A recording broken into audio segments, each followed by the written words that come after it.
Hey, what up, everybody? This is Steve Breach coming to you, talking about the big changes coming to the NXT TakeOver in Brooklyn, coming SummerSlam weekend. We had known for a while that the main event of the show was going to be Kevin Owens going up against Finn Balor for the NXT Championship. Of course, this was going to be the rematch for Finn Balor winning the NXT title at the Beast in the East pay-per-view live from Japan. Of course, that happened 4th of July early in the morning if you were here in the United States.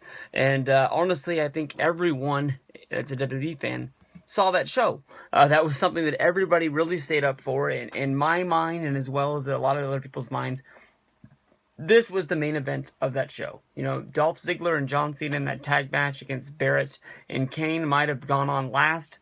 But honestly, in my mind, if you went to sleep after Kevin Owens versus Finn Balor, you won that night. You didn't miss anything from that tag match. But now they're making the match between Finn Balor and Kevin Owens a ladder match.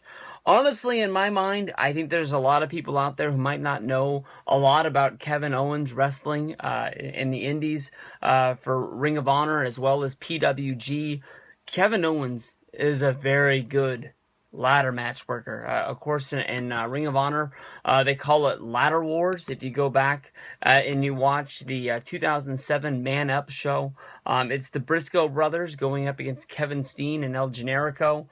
This is on one of the Briscoe brothers' greatest hits, as well as on one of the Kevin Steen best ofs. I mean, this is one of the best matches in ROH history that really puts it on the map. And then, as well as when Kevin Steen and El Generico broke up years later, when Kevin Steen was wrestling as the champion at Final Battle 2012, El Generico, who really wasn't even with the Ring of Honor at the time, made his return to come back to Ring of Honor and fight at Ladder War 4 at Final Battle 2012 in one of the best matches that I've ever seen. Kevin Steen versus El Generico. Of course, this is Kevin Owens and Sami Zayn. Was one of the best wrestling rivalries in wrestling history. It might not have been on the grandest stage of them all as in WWE or even in WCW or TNA, but if you go back and you watch the Kevin Owens sets, especially the Descent into Madness, I believe is what it's called. I believe it's I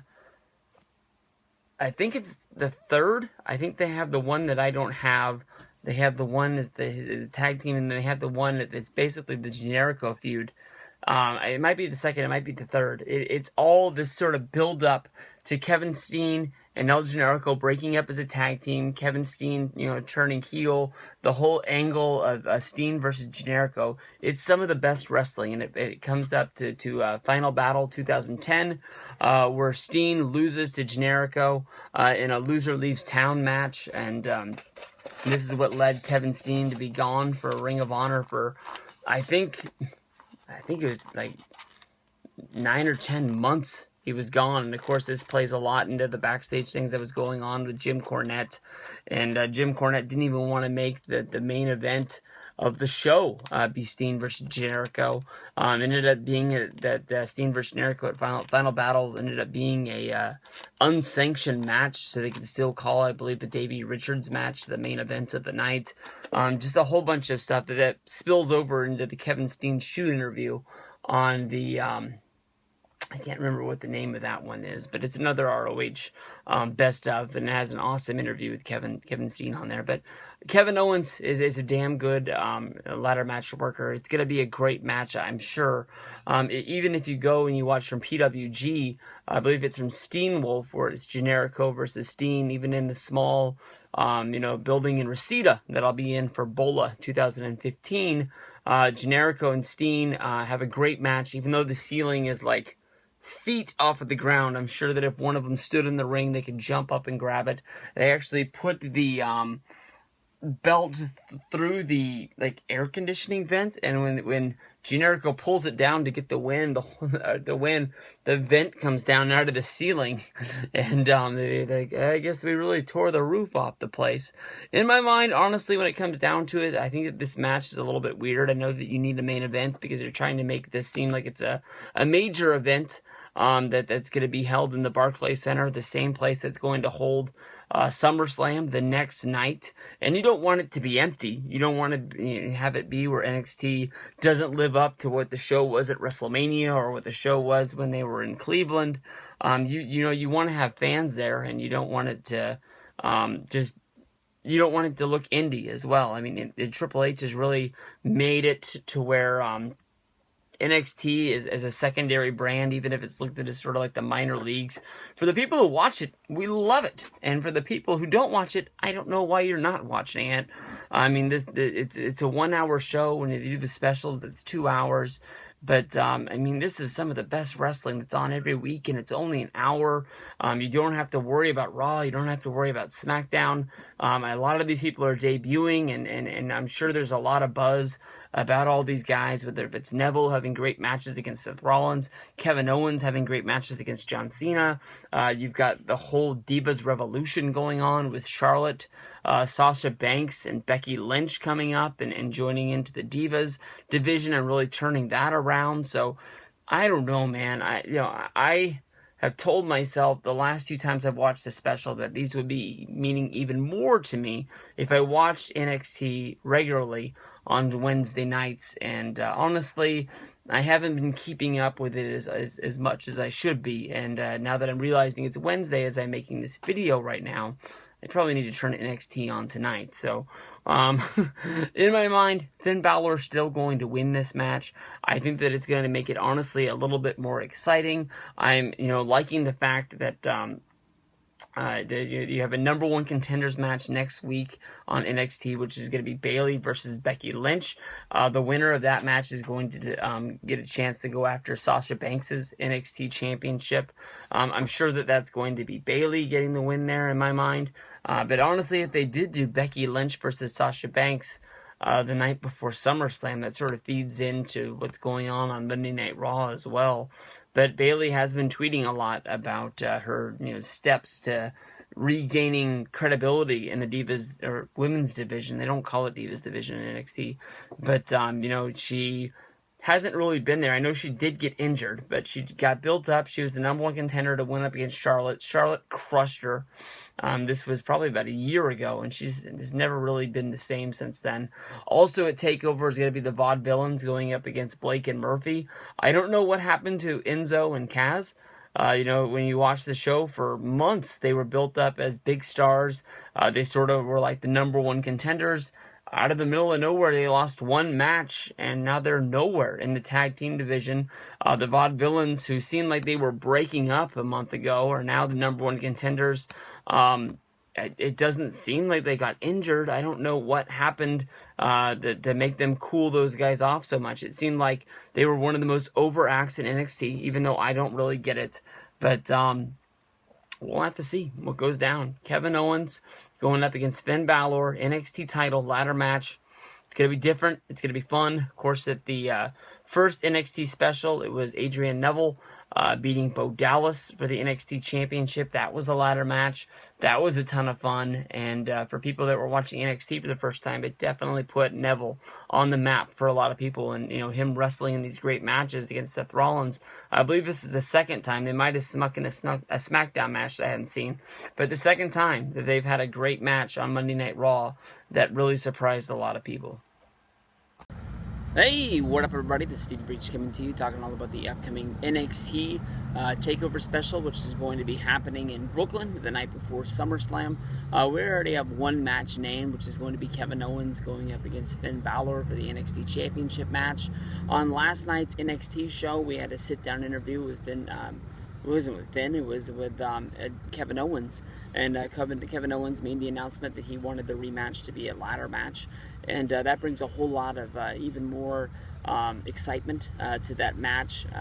Kevin Owens, as Kevin Steen in his indie career, wrestled great ladder war matches for Ring of Honor, as well as wrestling a great match against Sami Zayn, then El Generico and PWG at Steenwolf.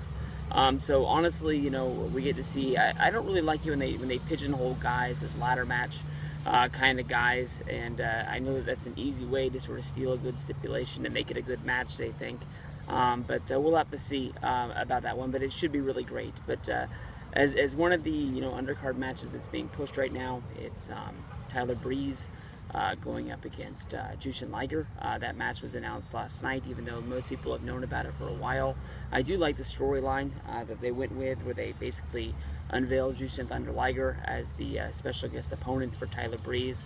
Tyler Breeze going to William Regal, basically saying that he's bored wrestling for NXT. He needs a great opponent because he wants to be able to show off his skills. Almost borderline turning babyface, but still saying heel at the same time. We all know that Tyler Breeze is a great wrestler, a great competitor. We've seen him move up, being #1 contender. We saw him in the Fatal 4-Way. We've seen him in a lot of big matches. He's never won the title for NXT, but he has wrestled in a lot of the big matches, and he has stepped up to the plate and really delivered. With NXT as a brand, going out and getting a star like Jushin Liger, even though he is on the tail end of his career. It is big steps for NXT as a traveling brand, bringing in big names. We have seen Liger wrestle for Ring of Honor over the last few years, coming in during the New Japan invasions. And even though he is at the tail end of his career, he does find ways to deliver great matches because he's always been known as a great wrestler.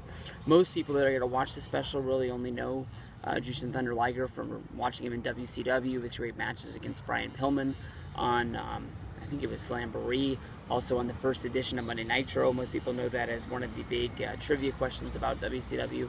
The first ever WCW Nitro match held from the Mall of America in Minnesota was Liger against Brian Pillman, and most people look at that as just a great match that just brought people in. Most people, were trying to find Monday Night Raw, and it wasn't on USA because of the dog show or something like that. And here on WCW, we got great wrestling for you, even though it was only a 1-hour show back then. But Tyler Breeze, definitely a lot of people have been thinking about him moving up to the main roster. A lot of people have been thinking about him, having a feud against Dolph Ziggler. In my mind, the guy on the outside looks a lot like, well, he doesn't look like him, but I mean, it's a lot like the same thing with Samoa Joe. Samoa Joe came in as sort of a big name to add some hype to NXT. We never got the showdown of Owens and Samoa Joe as a real match. It was only a non-title NXT television match, but that's sort of what they brought him in for, and a lot of people thought Owens and Joe would get a real run, but instead we just got that one match. But then shortly after that, because Joe was going to go back and wrestle for Ring of Honor on Destination America, WWE stepped up the plate and signed Joe to a full real deal. But even at that, we're not really seeing Joe all that much. So we'll have to see what goes down with this. Tyler Breeze going one-on-one against Liger. Honestly, in my mind, why would Liger come if he's not going to get the win? But then again, Liger's not going to be there, and it's not like he's a real big celebrity. He's just a big wrestling name. So more than likely, I got Tyler Breeze getting the win. Hey, what up everybody? This is Stevie Breach coming to you. Lots of talk about Eva Marie and her return to wrestling. Of course, Eva Marie has been doing a lot of training in Los Angeles, something that she's been getting a lot of heat for. Instead of working out with the WWE at the WWE Performance Center, instead she chose to work out with Brian Kendrick of WWE past fame, and of course TNA, PWG, and thousands of other wrestling places all over the world.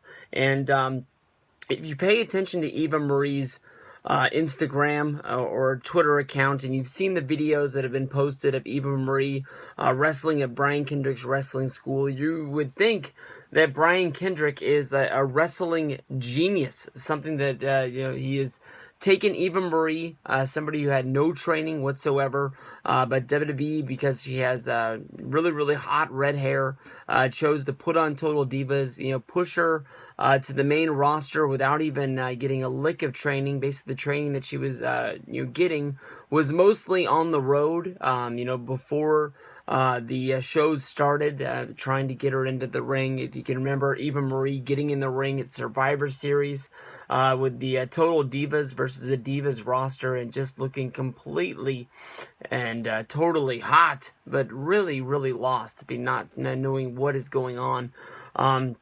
Lots of talk about putting Eva Marie on the NXT TakeOver in Brooklyn before SummerSlam.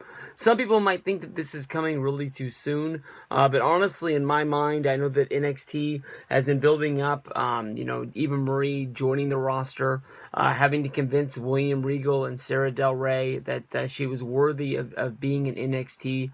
Going down there, having a match, and, working up to the point where she is now having a feud with Carmella. And people think that Carmella versus Eva Marie is going to be a match on this NXT Brooklyn special. What I have to say about this basically is that Eva Marie needs to basically shit or get off the pod. She needs to get going. If she's going to wrestle, you need to put her in the ring and wrestle. I know that some people think that being at NXT down there at Full Sail University is a place where basically you can wrestle in front of not that many people. Yes, it's on television with the WWE Network, but it's sort of low risk because there's not a lot of there's not a lot of pressure on her with that many fans that are in there. Plus, the NXT crowd, it really was on her at the very beginning, but they sort of grew to love her. NXT crowds love most wrestlers that are in NXT. Very few wrestlers, because I think it's the same crowd week after week. NXT is so, caught up in that community, that they love almost everybody, that's down there with NXT just because of how, many fans are so easily able to meet the wrestlers and become, close and have a bond with them down there. Eva Marie needs to get in the ring. She needs to learn how to wrestle. You can desperately see, especially with the fame building off of Total Divas, that they sort of created a monster. They were putting this girl into the ring. It just came to me. She has beaten the Divas champion. She won a match versus AJ Lee, or she might have beat Paige, one or the other. But I remember that I think she beat her twice in the matter of a month and never was given a Divas Championship shot. But basically, with Carmella, it's not like Carmella is really great in the ring as well. That might be the one knock on this is basically, if you're going to put Eva Marie out there in front of a large crowd in Brooklyn, a crowd that would probably eat her up if she made any mistakes during it. I understand that a lot of the NXT girls, Becky Lynch, Charlotte, Sasha Banks, they're all going to be, built up into a SummerSlam match. And Sasha Banks is also going to be building up an NXT title match against the winner of Bayley. Who the fuck's Bayley fighting on next week? It's the number one contender match. I guess I'm just so convinced that Bayley's going to win the match and become the number one contender that I can't remember who it is. It might be Charlotte, but I'm not 100% sure. Charlotte versus Sasha, I guess. We'll see what it comes down to. But basically, Carmella versus Eva is a rumored match. You gotta wish Eva Marie all the luck in the world. But if she's gonna be a professional wrestler, if she's gonna be a part of the WWE main roster, she needs to get out there and she needs to try her best. Definitely, the Brooklyn crowd is going to be ruckus. It's going to be crazy, and it might be hard for her to get over it if she's not at 100% of what she should be. The Divas division's really been kicked into high gear, and people are going to be expecting good wrestling, and that's what they should be expecting from Eva Marie. Hey, what up, everybody? This is Steve Breach coming to you with lots of talk coming out of WWE about the upcoming SummerSlam 2015 show. Lots of people are also talking about the big NXT TakeOver of Brooklyn. And basically, one of the biggest names that is coming through NXT right now is Uhaa Nation, a guy that really has taken the indie scene by storm over the last couple of years. In 2011, he was the Wrestling Observer's Rookie of the Year while working for Dragon Gate and working his way through Japan, as well as working a lot of independent shows throughout the United States. Uhaa Nation made a big name for himself before signing with WWE. They were coming to terms at the end of last year. He finally made his way to the WWE Performance Center around April. and has been one of those guys everybody has made their has kept their eyes on. You know, throughout May, we saw one of the storylines of NXT was basically him showing up to NXT, being on television, being courted by William Regal into signing a contract and basically promoting his upcoming debut. The only problem throughout all of those vignettes for Uhaa Nation was basically that he did not have a name, but WWE has now released that his name is going to be Apollo Crews. I don't know if they're going to try and capitalize on his name value when he does debut, and then saying that his new name is going to be Apollo Crews. Much like when Finn Balor came out on NXT, basically, Kenta had asked him to come out, and basically on the screen it revealed, Prince Devitt before, the letters changing and it fading into Finn Balor and his music cranking up and him coming up.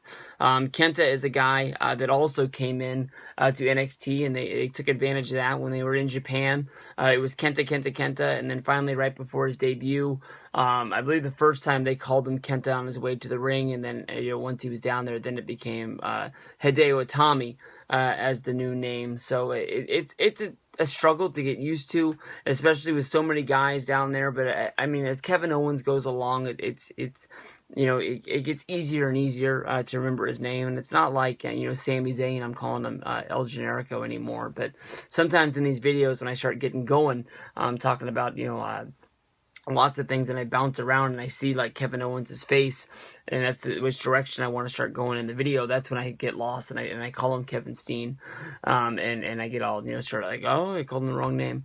But I think everybody knows what I'm talking about. But as of right now, it looks like that Apollo Crews is going to be making his debut on the NXT TakeOver show in Brooklyn the night before SummerSlam, which is good because those live specials basically are always something that really kicks off a guy. I mean, if you think about the way Kevin Owens made his debut in NXT, he came out, he beat CJ Parker, who sort of was like the NXT jobber of the stars. Basically, anytime you needed somebody to get put over, it was always CJ Parker going out there and taking the loss. But with CJ Parker no longer there, I'm not really sure who is going to be bottom of the totem pole to take the loss to Apollo Crews. But if you remember Kevin Owens' build, basically he beat one guy, and at the end of the show he came out and he beat up the champion and established himself as one of the major heels in NXT, putting himself in line to get a title shot after taking out Sami Zayn the night that he won the championship, and then on the next NXT taking out Neville as well in a count-out loss. Or I guess it was count out, no finish, because there was double count out, I think is the way it went down. I don't think he got disqualified, but one way or another, both guys got messed up outside of the ring. You can see that definitely he shot right through NXT after that. He won the championship, and next thing you know, he was at Elimination Chamber, beating John Cena on WWE pay-per-view. Uhaa Nation, Apollo Crews is another guy that can easily scoot through NXT this fast. This guy is this good. He's a wrestler out of Nigerian descent, and I don't think WWE has another guy that's really built like this right now. He's different than everybody. This guy's speed, his strength, he's going to be really, really good. So make sure you keep your eyes on this guy, Apollo Crews, debuting at NXT live takeover special from Brooklyn.